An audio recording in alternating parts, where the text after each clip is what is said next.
Hello friends and enemies, it's me Isabel here with a very fun announcement. I am announcing a little reading challenge that I'm doing in 2023 and I'm inviting you to join me in this challenge if you are interested.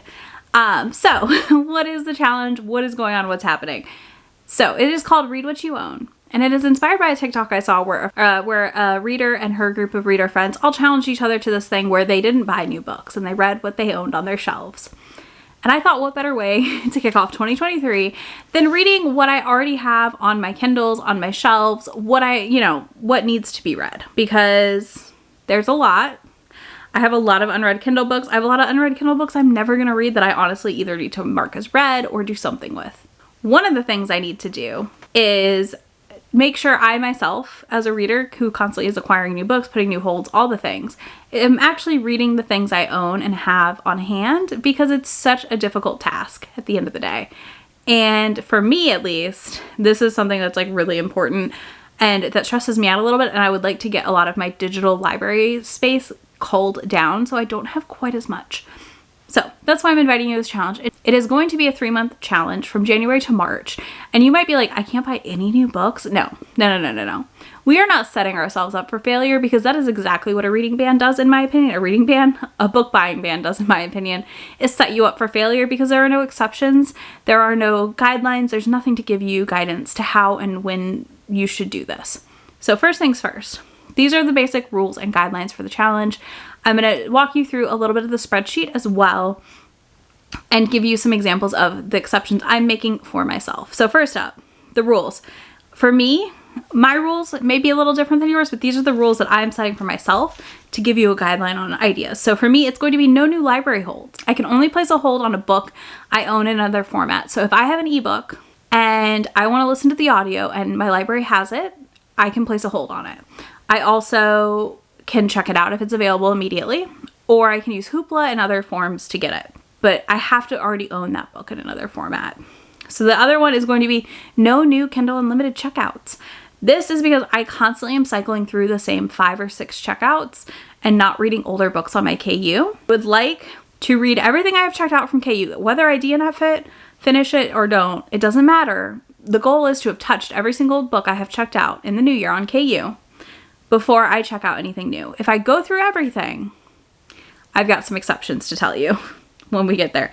The other rule I have is no new ARC requests on NetGalley or Edelweiss for myself, and no purchasing new books for my shelves or my Kindle. It doesn't matter how good the sale is, the sale will happen again. It's okay. Last is that I will have a list of exceptions is one of my rules. And I'm allowed to use that list of exceptions to treat myself occasionally or break the rules a little bit. So first things first, on my exceptions, I have this, which is indie author ARCs are allowed to be applied for and read, but they must be read before the release date when I get them. So this exception allows me to, one, still apply for books from indie authors I love, because they don't always have ARC teams that you can join and things like that. There are a couple ARC teams I'm on for indie authors, and I will be reading any of their releases I get during this, and it won't count against me. But also, if there's an indie author I find that I love and they have an ARC format, I'm allowed to request it. And if I don't get it, that's also okay. And if I do, I can get the book. Next, I am allowed to place a hold on any Libby book that has a 3+ month wait, because this challenge is only 3 months long. So I feel like it's fair that if there's a book coming out that I really want to read and it's going to be really popular, I can place a hold and get to it after the challenge is up. Then I also am allowed to pick up any new releases for manga, a series that I'm actively reading. So I mostly, for this one, isn't a huge deal, because I do pretty much exclusively have almost all of my manga pre-ordered on sale via Barnes & Noble when they do their 25% off. So any new manga that comes in isn't going to count against me. But I do want to make sure I'm not just like going to the bookstore and picking up 3 new volume 1s to try. But there is an exception to this, because I do have my friend Shay visiting in January, and I want to make sure that I am able to buy manga while she's here. So I am allowed to go shopping the weekend she's here, and that's it. That is the only weekend I'm allowed to specifically like blow the budget on not buying manga. So there's that. Then I did set up a reward system for myself, and I want to share that with you real quick just to give you an idea. So for every 10 volumes of manga I read, which this might get adjusted down to like 6 or 7, I'm not sure yet, because I'm not sure how much unread manga I really have. So when I have that count, I will adjust this up or down. So for every so many volumes of manga, I'm going to be allowed to buy one new to me volume that is not part of a series I'm already reading. For every 10 books I read, I can either get a new KU title or I can buy another book off my list, whether that's physically, a book on my wish list on Amazon or on my TBR, or that is on sale that I want. If I've read 10 books, I'm allowed to buy one. And then I'm also allowed to buy physically one favorite from each month to put on my bookshelves for the next 3 months, which I think is fair. So there's that.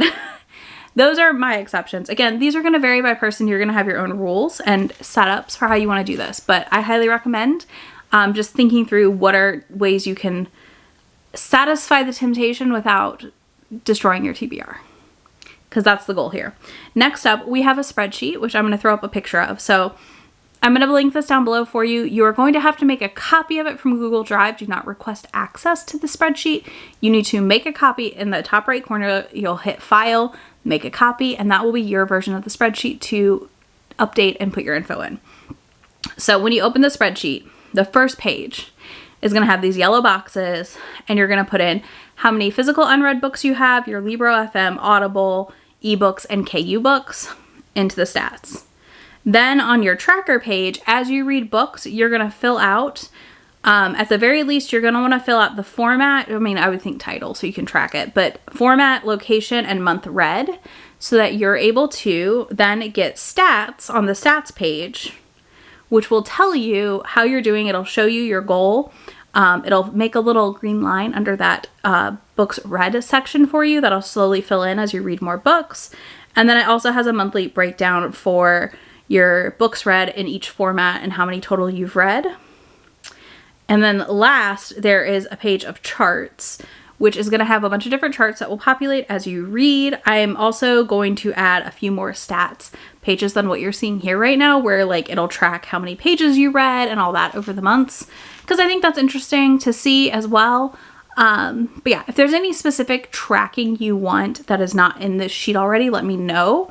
But the purpose of this sheet is basically so you are able to quickly fill out those Instagram templates that I created, and also to just kind of see your progress and make it a little more rewarding for yourself. So if you're joining me, one of my co-hosts is Shay over at Shay Geeks Out. And if you're a content creator and you're watching this and you're like, I want to do this, hit me up, because I'm happy to have some more people host and help me out, because I would like to do reading sprints at least every other week for this, if not more often. And I would like to just, see a bunch of other people join in. So if you make a TBR or a goal list or a video or a post, be sure to tag myself. You can tag Shay over at Shay Geeks Out.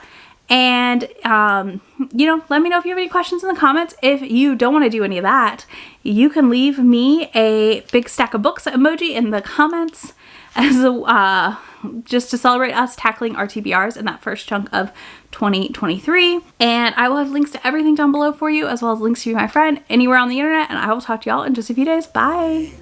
Already packing, come with me. I'm not really asking. We'll get away to a place where we don't know. About to see the world in action, what we can be. Life with no distractions. We'll get away.